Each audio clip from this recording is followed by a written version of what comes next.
Hey, it's Gene Goldman, and welcome to the week ahead. Well, this week's week ahead will be one of the easiest. All eyes will be on the Fed. The Fed meets on Tuesday and Wednesday of this week. Before we discuss, let's talk about what else are we looking at. Two things. Number one, earnings season continues.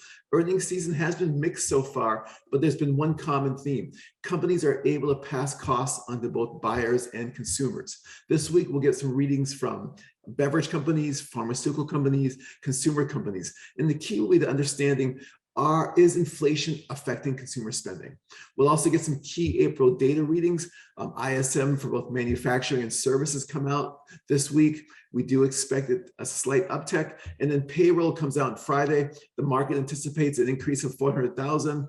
The unemployment rate should stay flat at about 3.6%. Let's turn to the Fed. In the Fed, we've got three takeaways. Number one, expect the Fed to raise rates 50 basis points. The markets have priced this in. There's a 97% chance based on Fed funds futures. Inflation is rampant. The Fed does not have a choice. They need to raise rates by 50 basis points. There has been some debate that the first quarter GDP number that came in last week, where the headline number came in a little bit low, might cause the Fed to pause. But the headline number, while it was weak, the underlying report was fairly strong. If you think about what caused the headline miss, it was really impacted by a surge in imports. And if you think about imports surging, it's a clear sign that supply chains are starting to improve. The second thing from the Fed is we expect the Fed to bless market expectations for a 50 basis point hike in June. There's a 95% chance that the Fed funds rate will be 100 basis points up from now at the end of June.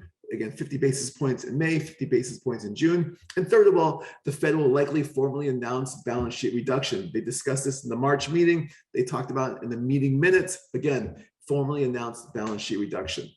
Overall, it's a very big week for the Fed. Don't forget our Fed Monitor, which is our tool which helps decipher the Fed for your clients, will be available out and will be updated very soon.